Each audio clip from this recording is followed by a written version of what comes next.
I'm happy to see such a large audience. This is always one of my favorite lectures. The Russian Revolution. Stories don't get much more dramatic or, of course, dark, conspiratorial, foreboding. No, it really is amazing. I mean, as a historian and an educated person, I tend to be skeptical when it comes to what we sometimes refer to as conspiracy theories. You've probably heard some of the conspiracy theories about 9/11, for example.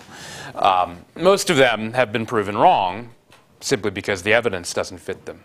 However, there are conspiracies that are real, that actually do fit the evidence. The most obvious of them being in the 20th century, of course, the assassination of the Archduke Ferdinand, which was literally a conspiracy carried out by essentially a Serbian terrorist organization headed by the chief of Serbian military intelligence with the connivance of, we think, although this part is a little bit less clear, the Russian military attaché and minister in Belgrade. Now, in the Russian Revolution, it's a little bit confusing in the sense that there are two of them. The first of them was definitely not a conspiracy. It was a popular uprising. However, the second was a meticulously organized coup d'etat with no popular backing, carried out by a group of political gangsters financed by a foreign power. It's simply true. There's no way around it. To understand, though, the tragedy of Russia in the 20th century, which, of course, in the end turned out to be kind of the world's tragedy, communism and all of the horrors brought in its wake, along with, of course, obviously the reactions to communism of various kinds, of which the rise of Hitler and the Nazis is probably only the most notorious. Anyway, where did it come from? After all, Russia was supposedly a backwards country. I mean, this is the kind of thing people used to argue about. Why Russia? Russia was not as industrialized as Western Europe, so it doesn't fit the model, yada, yada, yada. Well, that's only if you accept Marx, the kind of self-description of Marxism as a theory of economic development and historical development, which, of course, it's not. It's essentially a pseudo-religion based on a carapace of German philosophy. Karl Marx, as Leszek Kolakowski, he's a Polish philosopher, used to put it, was a German philosopher. Full stop. He was a Hegelian, so he believed in this kind of strange notion of history and its cycles and so on. Well, Lenin, how Marxist Lenin was, I mean, after all, there was actually a doctrine they eventually called Marxist-Leninism. That is, of course, an interesting question. The argument you often hear from Marxists trying to apologize for kind of Lenin and communism is that he was a heretic of sorts, that he was not a true Marxist. Well, I don't know if that really makes sense. He was an innovator of sorts, yes, but then so was Marx himself. Sometimes asked, how can you say that the Russian Revolution or the revolutions in Eastern Europe fit the Marxist template? They didn't follow the script laid out in Das Kapital or the Communist Manifesto. Well, I suppose in a literal sense they didn't, but then neither did anything else ever. And Marx, when confronted by real historical events, such as the Paris Commune in the wake of the Franco-Prussian War, some of you had me last term, so you remember this at least somewhat, Marx had actually endorsed it. Marx knew that history worked in strange ways, that to him it was because violent, because a revolution, because pseudo-popular, it moved history forward. Now, Lenin, to the extent that he understood and, shall we say, revised or at least improved upon Marxism, what made Lenin unique and different, I think, was a kind of particular type of prophetic genius. It's not really anything that much more complicated than taking an idea to its logical conclusion. To some extent, I think Lenin was simply more honest than a lot of other Marxists were about what Marxism actually meant. Okay, so to begin, we go back to the doctrine, the parties, and so on. You've probably at least heard of the Bolsheviks and the Mensheviks. Okay, this split goes back to 1903. It was held at a party conference in London, most of the Russian social democrats, and remember that this phrase social democrat was kind of code word for Marxism. That's what most of the Marxist parties called themselves.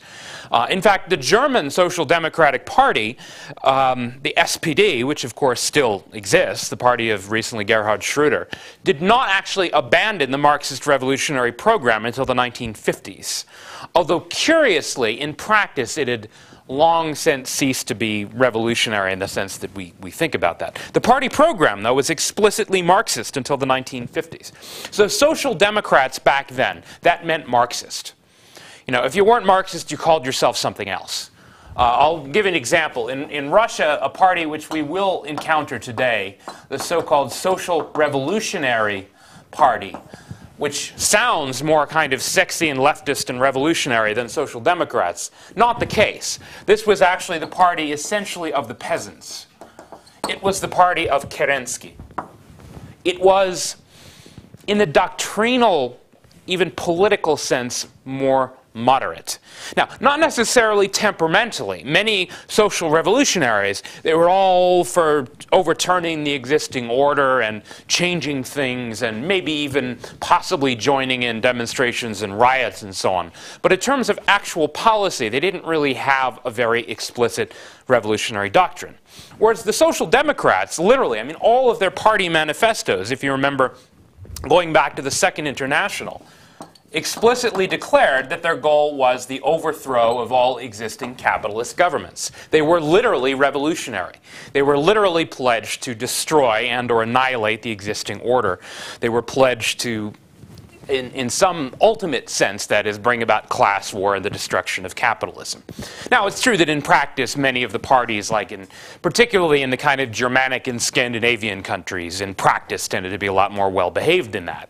You know, the Germans famously on May Day would actually go to work because they were Germans. You know, they would just kind of drink beer afterwards and kind of talk about revolution, but they wouldn't actually do anything. But anyway, so Social Democrat, that meant you were a revolutionary, that meant you were a Marxist.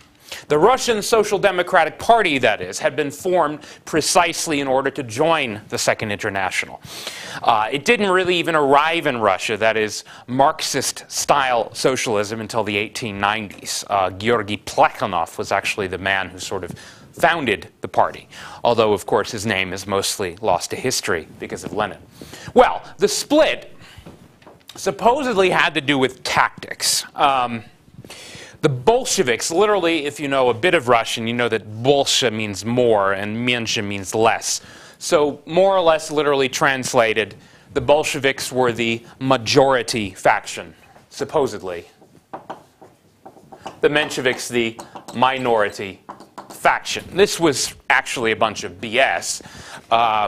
Lenin, like the Bolsheviks and the communists later, he had particularly, shall we say, verminous habits in committees. Basically, he scared everyone out of the room, and then when all of the moderate people were out of the room, he held a vote. He said, "We are now the majority." They weren't really the majority, but they got to call themselves that because of the way they manipulated the vote. Well, what did the split have to do with? Okay, mostly it had to do with the doctrine which Lenin had laid out in a pamphlet called Что делать, or What is to be Done, which was a title he actually took from a famous novel, which no one outside Russia actually reads, but everyone in the Soviet Union was forced to read it with their mother's milk, by a novelist called Nikolai Chernyshevsky, one of the most boring books ever written.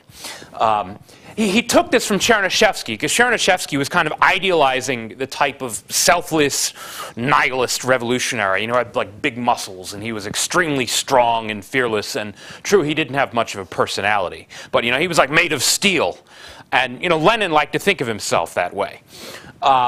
So anyway, so Lenin took the title from this novel, basically meaning, you know, I'm going to be firmer and stronger than the other Marxists.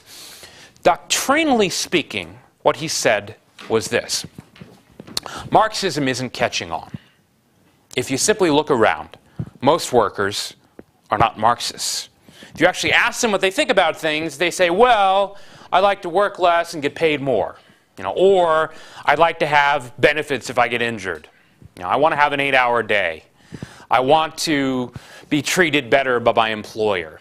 I want to be able to retire at a certain age because I get tired. That's what most workers wanted. And in the West, many of them actually had unions which helped them to negotiate these things. In Germany, if you remember, Bismarck had actually given a lot of these things to the workers without even really their having asked for it, partly as a tactical move. And in Germany, the workers, they tended not to go on strike as often in other countries. So long as they had what they wanted, they were pretty content. Mostly they wanted better wages. They didn't buy this whole revolutionary, if you remember the kind of the dialectical theory of Marxism, it's all very abstract and highfalutin. Here's what Lenin said, look, try as we might, we socialists of the Second International, we're not making much headway. The workers are not socialists. They don't get it. I mean, frankly, why would they? A lot of them can't even read and write. So, we should be honest with ourselves. Marxism is a phenomenon of the intellectuals, of people like me. Lenin was a kind of scion of the very minor nobility, who grew up in a prosperous but not wealthy house, but who had been to college, basically. So, kind of like you or me. A child of the bourgeoisie and or aristocracy. That is, an intellectual. So what he said was, look, don't even bother with the workers. They're never going to get it. But we get it. You and I. We are the real revolutionaries. And so we should make the revolution. The word that he used, and there are a bunch of them, but the word is usually translated into English as the vanguard. Or sometimes you also hear this term, the cadres. Cadres meaning essentially almost like, kind of like comrades, but also kind of like functionaries. That is, we will now be professional revolutionaries. Literally, our business will be revolution. We will study it as a science. We will perfect the double-bottom suitcases. We will learn how to smuggle explosives across borders. We will smuggle literature.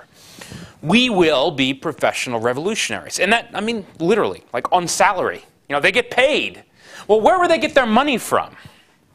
Does anyone have an idea? Like, where did the Bolsheviks raise their funds? How did they get their money? Does anyone know? Yeah. Well, eventually, yes, the Germans gave them money. But that was during the war. It's a good answer. But before the war, like all parties, I mean, a lot of parties, they have dues, right? The members pay like a kind of annual membership due. The Bolsheviks didn't have that many members. So that didn't really work for them. Some of it was legitimate. They would have a sympathizer, like a novelist, Maxim Gorky, and he would go around and give speeches and raise money for them. No, basically they robbed banks.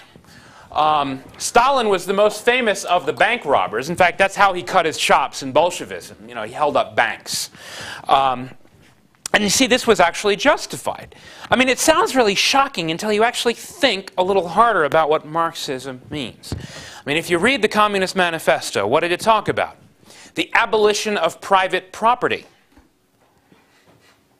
The overthrow of the banks. Well, why don't you just relieve the banks of their property? I mean, after all, the banks are the embodiment of capitalism and private property, and so you're supposed to destroy them.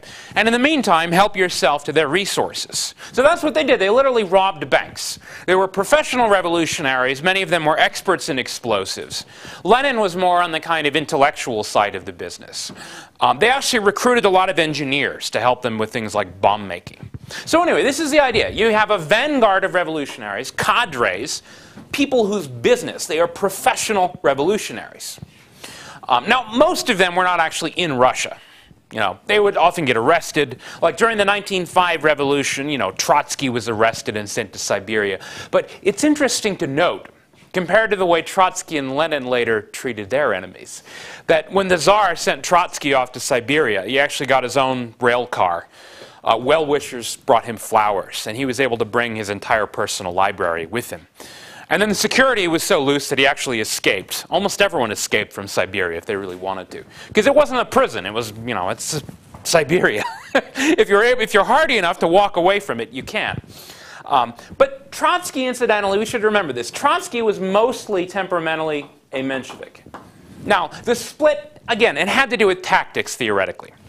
Lenin's tactic, this what is to be done stuff, was like, look, you have to make the revolution. There's a term for this sometimes. They call it voluntarism. I mean, the idea, it's kind of interesting if you think about it. If you read Das Kapital, you get the idea that it's all just supposed to happen inevitably, right? It will naturally happen. The revolution will happen. You just have to wait. The intensification of the class struggle, the immiseration of the proletariat and the workers will eventually lead to this moment where, as Marx put it in Das Kapital, the knell of private property sounds, the expropriators are expropriated. Whatever that means. I mean, you know, the property owners and the capitalists are all robbed and beaten and killed, and then the workers take over. Something like that. No one knew exactly what it meant. But they knew that it was going to happen. Well, Lenin said, it's not going to just happen. You have to make it happen. And this was, to a certain extent, yes, a heresy. That is, not everyone wanted to go along with it. The Menshevik position was more quote-unquote orthodox. You know, it's all supposed to happen in stages. The dialectic of history. You know, first you have feudalism, and then you have capitalism, and then you have some kind of parliamentary democracy, which is bourgeois, and then eventually you'll have workers' government. So there's supposed to be these kind of like precise stages that you go through, so you're supposed to be more patient. Now, Trotsky, at least doctrinally speaking, was a Menshevik. He eventually threw in his lot with Lenin just because he thought Lenin basically was like the man of action and he wanted to get in on the action. Trotsky was kind of a romantic. Well, okay, so interestingly, in the 1905 revolution, Trotsky's actually heavily involved. You know, he's giving speeches, he's up on the rostrum, he's organizing committees. Lenin was really kind of nowhere to be seen until very late in the day. Lenin was mostly in exile. He lived mostly in Switzerland, you know, at times in London. So Lenin had no role whatsoever in the 1905 revolution. Lenin did, however, observe it. And this was kind of his genius. Again, he was very good at kind of figuring out the rhythms of history. He looked at the 1905 revolution. He looked at what had produced it, which was basically Russia's humiliation in the war against Japan. It was basically as Russia was losing this war that Bloody Sunday happened in January 1905. Eventually there was a mutiny, later made famous by the film of Eisenstein, Battleship Potemkin or Potyomkin. There was a mutiny, then kind of the peasants, you know, began rebelling, there was chaos and so on. All of it was because the government was humiliated, not just because it lost the war really badly, but it was also, of course, to the yellow, that is, the Asians. So it was deeply humiliating for the government, and it led to a revolution. Yes, eventually the Tsar got control of the revolution, appointed a parliament, but didn't give it much power. That was, if you remember, the Duma. But to backtrack then, Lenin noticed that something very similar had happened after the Franco-Prussian War. You know, Marx had noticed the same thing, but Lenin is now drawing a lesson from it. Franco-Prussian War. France, Prussia. Prussia wins. France loses. France has a revolution. Russo-Japanese War. Russia, Japan. Japan wins. Russia loses. Russia has a revolution. Now, Lenin, as I said, was clever. He noticed a pattern. And it makes sense if you simply think about it. When a government loses a war, that is when a government is weak, when it is perceived as weak, when it is kind of humiliated and has no prestige, and therefore can be easily overthrown. Now, he didn't just discover this, he actually put it down on paper. So that when the First World War broke out, the First World War actually found him in Vienna, of all places. It's a curious question how he was able to travel even from Austria to Switzerland, because you would think the Austrians might have been suspicious of a Russian in their midst, because Austria was at war with Russia. But the Austrians figured out early on that Lenin was, of course, deeply opposed to Russia and everything Russia did. And so they began basically giving him laissez-passez and letting him do what he wanted. Well, anyway, by 1915, Lenin is in Switzerland. He is holed up in this tiny little apartment in Zurich. You can visit it if you go to Zurich. Across the street from a sausage factory, which detail features in all the memoirs, basically because of the stench. Like, it smelled really bad. And so they had to keep the windows closed all day, despite the fact that the central heating was on and they were all sweating like pigs inside. So Lenin's sitting in this hot, sweaty apartment across from the sausage factory, reading, you'll never guess which book, Clausewitz on War. Now, unlike a lot of socialists who were genuinely opposed to the war, who were kind of pacifists, well, Lenin, shall we say, was not a pacifist. Lenin was inspired by Clausewitz, and so he wrote a whole pamphlet based on Clausewitz's analysis of, the balance of forces and tactics and drill and warfare. Only Lenin applied it to politics. He actually came up with this, and he called it, this was his theory. The theory was revolutionary defeatism, which he actually then literally boiled down to this. You want your side to lose. There was actually a chapter called, literally, Concerning the Defeat of, quote, one's own side in war. Marxists, that is, wanted their countries to lose. There were two other glosses on this theory. I'll write them because he actually turned them into slogans. One was to, quote, turn the armies red. The other was, quote, turn, or transform, variously translated, turn the imperialist war into civil war. What's he talking about? Well, it's interesting. They were meeting, all of the socialists, or at least the leading ones, who were able to make it to Switzerland. They had a couple of quote-unquote peace conferences. One in Zimmerwald in 1915, and then a follow-up conference in Kienthal. These are both kind of these tiny mountain villages in Switzerland in 1916. They would claim they were like a bird watchers society. It was like secret meetings of the socialists. Well, many of the other socialists, particularly, not to stereotype, but many of them were women such as Clara Zetkin, really were pacifists. They really were horrified by the war, by the destruction. So they wanted to pass these revolutions telling everyone again, you should try to shut down the war, maybe have strikes, but make it clear that what we really want is for the fighting and the killing and the dying and the bleeding to cease. And Lenin said, enough with that rubbish. The war is a good thing. War is always a good thing because it moves history forward. And practically speaking, because, drum roll please, they have just armed their own enemies. They've just put together these mass armies of millions of men, all of them quote-unquote proletarians. So all you have to teach them to do is to go like this. They're fighting the enemy, and turn around and go like this and shoot their officers. It's very simple if you think about it. Now, this was called a heresy, again, but was it really? I'm going to quote you just the lines of the Internationale. This is, of course, one of the anthems of the Soviet Union, the original anthem of international socialism. Here are the lyrics. The kings intoxicate us with gun smoke. Peace between ourselves. War on the tyrants. Let us bring the strike into the armies, Grev, into the armies, fire in the air and break ranks. If they insist, these cannibals, on making us into heroes, they'll know soon enough that our bullets are for our own generals. So that's what this means. You turn the armies red. You don't try to end the war. In fact, and there were tactical issues involved in Switzerland in particular. There were tactical issues.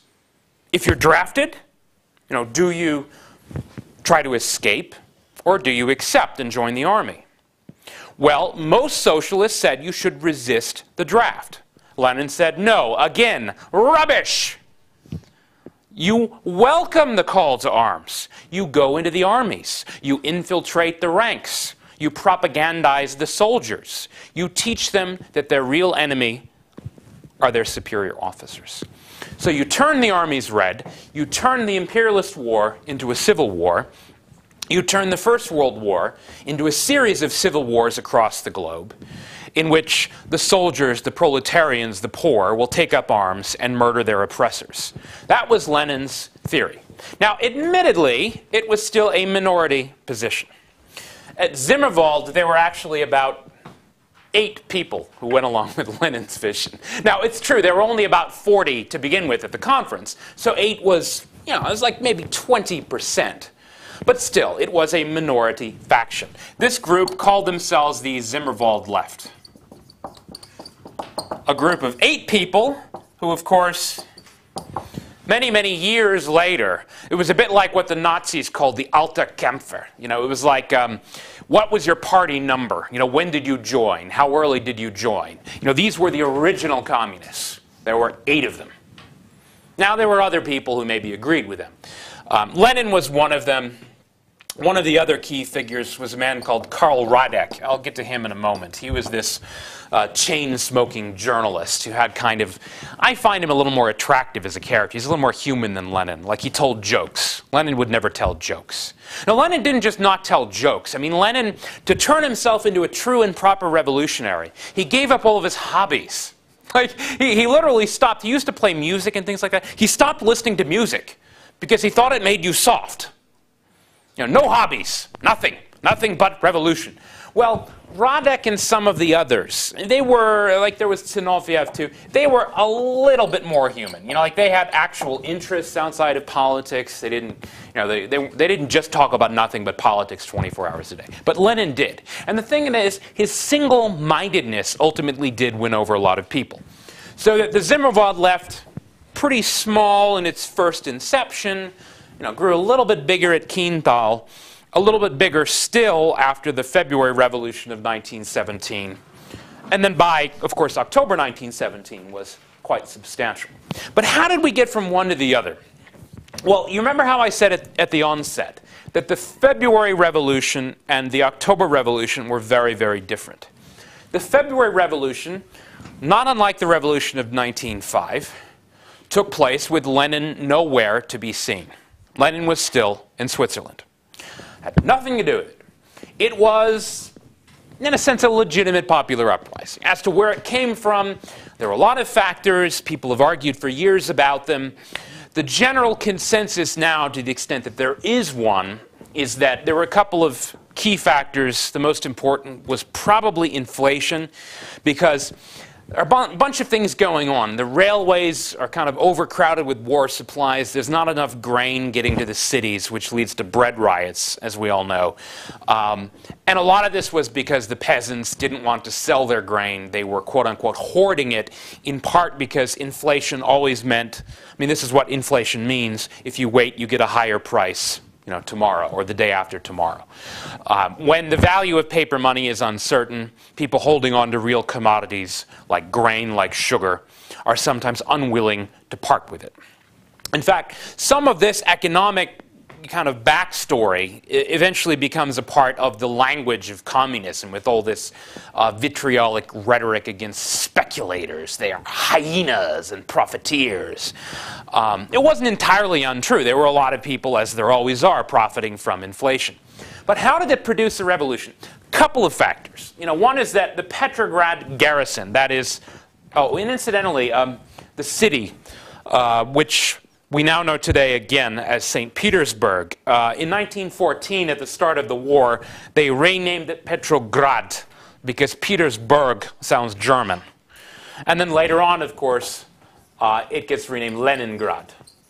So in 1917, it is Petrograd when you read about the revolution. The garrison, that is the kind of the key garrison in the barracks there.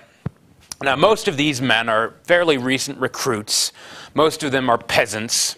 You know, they're crowded into these barracks that are kind of overheated and unpleasant. They haven't been in the army very long. Not all of them are very well trained.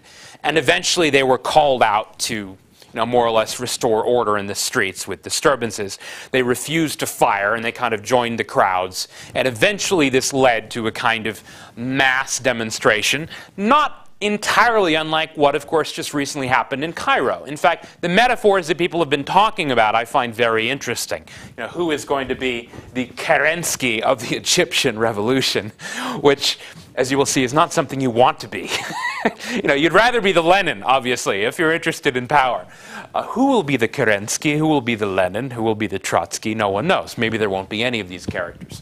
But seemingly revolutions do tend to produce these kind of waves which are almost predictable. You know, early on you have euphoria, right? That's what we had in Cairo like last week. Everyone's happy. Happy future. Happy days are here again. We're all out in the streets. Some of it was actually because of the weather. It had been a really, really cold winter, and then literally right before the kind of the key days, by our calendar in March, there was a big uptick in the temperature. Literally the temperature went up by like 15 degrees, just like that. So it went from too cold to go outside, no matter how miserable you were, to suddenly everybody's out on the streets. So some of it was an accident of the weather. But then it takes on a momentum of its own. First it's the women, because it was literally the 8th of March, International Women's Day, socialist holiday. A lot of the women are waiting in bread lines. They get angry, they start to complain, they won't disperse. Eventually a lot of men join in. And then, of course, the soldiers, as I said, refuse to fire. They kind of fraternize with the demonstrators. And before long, the authorities have more or less lost control of the city. Now, it didn't necessarily need to be fatal to the Tsarist government. And this is an interesting what-if question about the revolution in Petrograd. Not unlike, again, either Cairo recently or, let's say, Paris and the Bastille and Versailles in 1789, there probably was a moment at which force might have been able to suppress the revolution.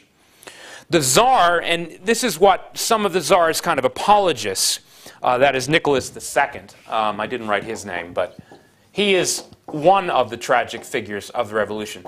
The Tsar, not unlike Louis XVI in 1789, was kind of weak character. He was not, I would say Mubarak, to the extent he's shown his character, I think he was tougher, even if he lost in the end. Nicholas II was not the kind of man who could easily order the army into a city to fire on his own people. Despite the way he was caricatured, he was no bloodthirsty tyrant. He wasn't that sort of man.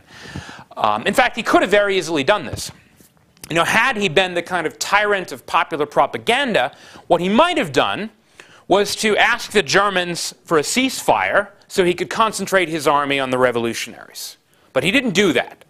He was, in fact, convinced by his own generals. It was actually General Alexeyev, Mikhail Alexeyev. It's an interesting story about this. The Tsar abdicated power not to the people or to the demonstrators, but to the army. A little bit like, again, what has just happened in Cairo. Only Alexeyev, it was later discovered, the general, the commander-in-chief, he actually wrote up the abdication manifesto. So in a way, Alexeyev wrote the document to himself. The idea was this. The Tsar was a liability. A lot of the popular rhetoric, again, not unlike 1789, was directed against him and his foreign wife. That's another thing to keep in mind. Revolutions always start off in a very different way from the way they end. The Bolsheviks later convinced everyone that the revolutionaries had all been against the war, that they wanted to end the war. Not true. In the early days, they were all denouncing the Tsar and his wife for being traitors, basically, for being pro-German. Marie Antoinette, if you remember, in 1789, had been called sort of the Austrian bitch. Many similar things were said about Alexandra Romanov. In her case, she was Prussian. And so she was foreign. Oh, and she was Germanic, so that didn't help either. And in fact, they spoke to each other in English. So they were very easily caricatured as not really Russian. So the idea was, again, they're sort of traitors. The Tsar is a traitor. He's hindering the war effort. Some of this was the Tsar's own fault. In 1915, if you remember, the Russians had lost Poland. There had been this great retreat. And in the wake of that, to restore confidence, the Tsar had actually taken over, theoretically at least, personal control of the armed forces. Now, in practice, he didn't really issue the orders, but he was now the overall commander-in-chief. Alexeyev, his title was somewhat different. He was the one really running things. So he was scapegoated. He was blamed for the faltering war effort, for everything going wrong against the Germans. So Alexeyev convinced the Tsar that Russia had a better chance of winning the war if he stepped down. And in fact, I'm going to tell you something that almost no one knows about, because I'm about to reveal it in my next book. That in fact, Alexeyev was conspiring with a number of other generals and admirals to accelerate plans for the amphibious seizure of Constantinople and the Bosporus, the Boaz, in June of 1917. Their idea was that this would be a great strategic political coup which would cut the legs out of the revolution. That is, the people would rally around the government once the Tsar was out of the way and once Russia could seize the great prize. the second Rome, Constantinople. In fact, in the early days, the provisional government, which replaced the Tsar, did pledge to carry on the war. And as I mentioned the other day, there were some political pluses to this. The Americans, remember, were kind of squeamish about entering the war so long as Russia was an autocracy. Now it was a quote-unquote democracy. Now, I shouldn't make this all sound, again, it's conspiratorial on the one hand. It also seems like a popular revolution on the other. Again, this sounds a lot like what is going on in Cairo today. It was also not bloodless. Again, much like Cairo. You sometimes hear that the February Revolution was not bloody. No, it was actually the October Revolution that was not bloody because it wasn't a real revolution. The February Revolution, there were a number of casualties. I don't remember the exact number of dead, but it was more than 1,000. So there was significant bloodshed in the streets. It took a very long time for the police to restore order, and essentially for the government even to retain and then win back control of its own garrison in Petrograd. It was a real revolution. You know, the Germans at first, they're pretty happy, but they weren't quite sure what to make of it. Same thing with the Allies. Some of them thought it might be a good thing. First of all, you have the generals who sort of backed it. They, again, not unlike, shall we say, the Egyptian army telling Mubarak to leave, Alexeyev told the Tsar, again, to abdicate, to step down. And he did. So the generals, in a way, were now in charge. Only the politicians are still fronting the thing. And things get really interesting now because the politicians which emerge, several of them, probably the two most important were Guchkov. He's kind of center-right. He's from a party called the Octobrists, sort of like a center-right patriotic but not czarist party. Then there's Milyukov, who is from the Cadets, kind of the liberal party. And he's the foreign minister. Guchkov is the defense minister. They both talk together with the military. They're all on board this whole idea of, again, seizing Constantinople at long last. And that's what the provisional government writ large wants to do. Prosecute the war, not least because Russia has treaty obligations, if you remember, to its allies. The London Convention of 1914 said you cannot cut a separate peace with the Germans. So they have treaty obligations. The Western allies are also sending money and weapons to Russia in large quantities. And they have diplomats there who are obviously saying, you have to stay in the war, you can't drop out of the war. So there are moral pressures, there are strategic arguments, and then there's also just conviction. They want to continue the war. They try to continue the war. However, the rumbling of the kind of popular opposition continues. And it intensifies in April for a couple of reasons. The most important of which is, of course, the arrival of Lenin. Lenin arrives in the famous sealed train car, quote-unquote, across Germany. I mentioned that, I think, last week. He arrives in early April, on the 8th of April, to be precise. Again, the whole thing was organized by the Germans. They set up essentially a whole sort of a nexus in Stockholm to finance the operation. There's a banker called Olaf Ashberg. This is a Swedish bank called Nya Banken, or basically New Bank. It's literally a socialist bank that is supposed to support socialist causes. They funnel money in from Berlin, from Deutsche Bank and the House of Mendelssohn, basically through these kind of like smuggling channels that the revolutionaries used to Petrograd. So they're financing Lenin. Several of the actual cash transfers were later uncovered. A lot of it was, of course, the evidence was destroyed. But we know this for a fact. The Germans were financing Lenin. So he arrives in early April. And, you know, there are a lot of famous stories about it. Did I tell you the cobbler shop? I'm not going to Russia to open cobbler shop. This is probably apocryphal, but supposedly Karl Radek looks at Lenin, you know, not long before they're about to arrive in Russia. And Lenin hasn't been in Russia in years. You know, it's literally like this huge thing, kind of like the Ayatollah Khomeini, you know, coming back to Iran or something like that. And so he says, "What? Look at your boots. They are filthy. This is no way to re-enter your country after years." And Lenin says, "I'm not going to Russia to open cobbler shop." In other words, he doesn't care about his boots. He doesn't care about his appearance. You know, all he cares about are ideas. And here was the idea. Lenin got back to Russia and he discovered that the Bolsheviks, in his absence, the key leaders who were back in Russia were Stalin and Kamenev. And they were supporting the war. They thought, well, we've got a popular government now, revolution, let's do it. Let's support the war. Lenin said, you are wrong. You're mistaken. What filth are you writing in papers? I mean, he rebuked them. I mean, it's so obnoxious. The guy hasn't seen these people in like years. And his first words are not, hey, how are you doing? How's the wife and family? It is, you are writing rubbish in newspapers. What are you writing? He rebukes them. He humiliates them. He embarrasses them. He chastises them. And he wins. He changes the party's line immediately. The Bolsheviks are now basically the only party which is saying end the war now. Which, if you basically think about it in practice, since the Germans are poised to advance in Eastern Europe, pretty much means you're going to surrender to the Germans. That's not how they put it, of course, but that's what it means.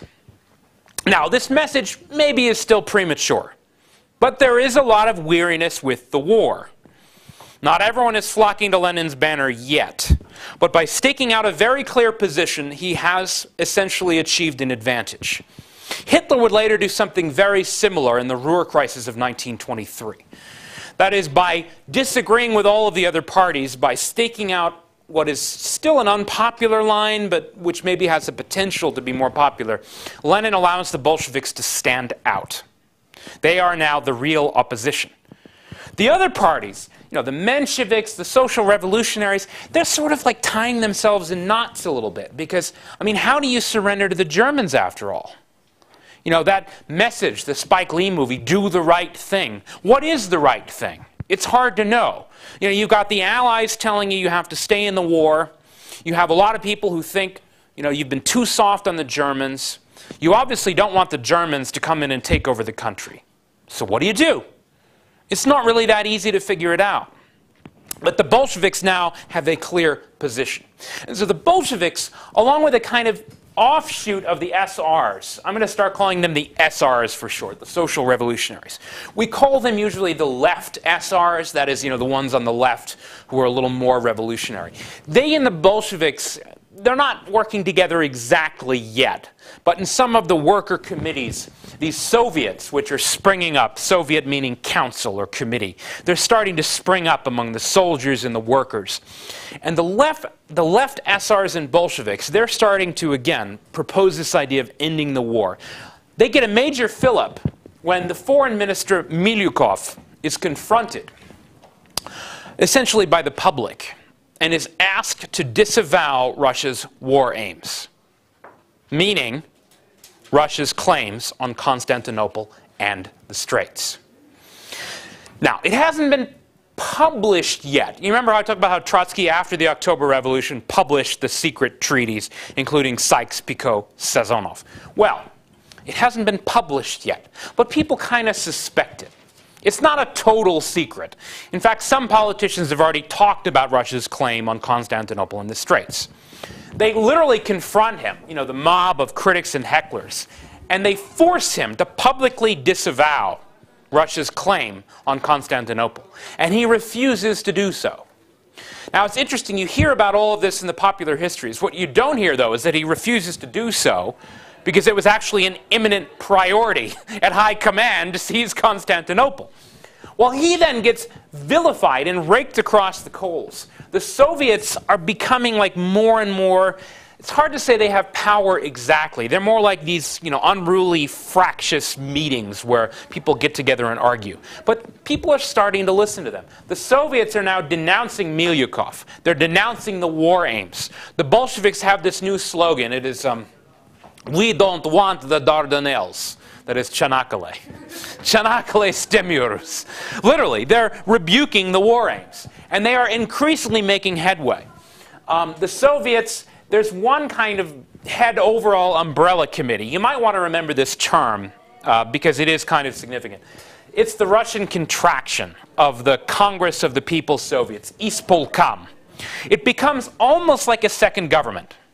It's not literally running the country. The provisional government is running the country. This is more like the official opposition. You can't do anything if they say no, if they criticize it. And so Ispolkam turns on Milyukov and Guchkov, and eventually they are alternatively fired and they have to resign. And so the kind of centrist establishment which wants to continue the war, which will not, give up on Russia's kind of war aims, they are now out of the picture. The person who emerges as the key figure now in the revolutionary government is Kerensky, who, remember, was not a Marxist, he was a social revolutionary. By profession, he was a lawyer. He tended to represent the poor. He was a kind of idealistic type who would sometimes represent people accused of a crime who didn't have money to defend themselves. He was a good speechmaker. He was a great orator. But when it came to political vision and philosophy, he was just not as rigid or organized as Lenin was. He didn't really have an ideology in the same way the Bolsheviks did. He was on the side of the workers, on the side of the peasants. He wanted democracy. Beyond that, he wasn't quite sure what he wanted. Now, this is important because he is the key man in the government. He's the only one who has a cabinet office in the provisional government and who also sits on Ispolkam. So he's sort of like the liminal figure in what we usually call the dual government of Russia in 1917. The Dvaya Vlasti is the Russian term for it. He's not a dictator. I mean, to even call him anything remotely like that is wrong. You sometimes hear that he was like the boss man. Nothing like that. He was the most influential leader, who was supported both by many of the people in the workers' Soviets and also in the provisional government. But for that reason, he also had to face the dilemmas and the problems more acutely than anyone else. This whole dilemma, the key one, the central question again, do you continue the war? Well, Kerensky finally decided that Russia had to do something. Its Western allies are bleeding on the Western Front. France is undergoing these mutinies, pseudo-mutinies. The soldiers are no longer, they don't want to go into the trenches. So there's immense pressure coming from Britain and France. You have to do something. You have to help us. So Kerensky literally goes to the front, and he gives all these speeches. Have any of you seen the movie Dr. Zhivago? No. That's one movie we could watch this semester. I'll put it on the list. But anyway, there's a great scene in Dr. Zhivago. A Kerensky-like figure, a commissar, goes to the soldiers. He leaps up on a barrel. I don't really have a barrel here. Okay, I'll do it like this. Anyway, so he leaps up. You put this upside down. Pretend I'm standing on this. He leaps up on the barrel. Now he's telling the soldiers, "Soldiers, do you want Germans to come in and rape your women and take your farms and your land? No, no, we're not fighting for Tsar. We're fighting for ourselves, our homes, our families." And everyone's kind of listening. And oh, yeah, that's right. Maybe we should fight. And then the barrel gives way. It's a barrel of beer, as it turns out. And he falls down into the beer. And he looks really stupid and ridiculous. And so a soldier just goes and he just shoots him. Boom. Dead. That's pretty much what happened to Kerensky. Not literally at first, but Kerensky and his men go out to the men to tell them why they need to continue the war. It's the so-called Kerensky offensive of June-July 1917. There's a great picture. And actually the picture, the caption was, "Russian soldiers fleeing Germans." They're all going, "Ah!" As it turns out, the Germans were actually still 12 miles away. And they're still running, like in terror of the Germans. That's basically what happened. They attack and they make a little progress because they're fighting the Austrians. Then the Germans come in and they all run. They all flee and they run home. So this obviously does not help the government. Kerensky tried to resolve the dilemma by doing the quote-unquote right thing. It didn't work. Now, the Bolsheviks step in with actually the second of, they tried, I know we're almost at the end of the first hour, but I want to at least get up to October. Just give me a minute or two. There were 3 attempts to seize power. The first was in May, after this business where Milyukov, refused to back down. The first Bolshevik coup, they don't take power, but they basically succeed in forcing out Milyukov. As the Kerensky offensive is going wrong, in early July 1917, the Bolsheviks try to seize power again. In fact, if you've ever seen that iconic picture of the Russian Revolution with people fleeing in all directions and chaos in Petrograd, it's not from October, it's actually from July 1917. Again, they fail. Lenin goes into hiding. He goes to Finland, actually. I mean, politically he was courageous, but physically he was a coward. I mean, I'm not exaggerating. He was really deeply afraid of the police. So he goes into Finland. He's hiding. Now, Kerensky maybe had one final chance. The offensive has failed. He's discredited. But he needed to keep the army, and he needed to bring back the kind of the middle, any sort of an opposition which could stand up to Lenin and the Bolsheviks. He could have done that very easily by publishing evidence against Lenin as a German agent, as everyone basically suspected that he was. And the government, in fact, put together a whole dossier against Lenin, and they started a trial against Lenin, although he was in Finland, so it was in absentia, that is, he wasn't there. And then Kerensky changed his mind. You might have heard this phrase, no enemies to the left. You know, Kerensky just thought, well, maybe they're a little crazy, but their hearts are in the right place. They're socialists like we are, and so let's not turn them all against us. And so he decided not to prosecute Lenin for treason. They actually opened a trial against Lenin for treason, and then they closed it. So Lenin survived. The final nail in the coffin of the Kerensky regime was the so-called Kornilov affair. I don't have time to do it justice. Basically, it has to do with the general miscommunication. Kerensky sacks him, the last man who has the loyalty of the troops. Basically, now the army is kind of disintegrating.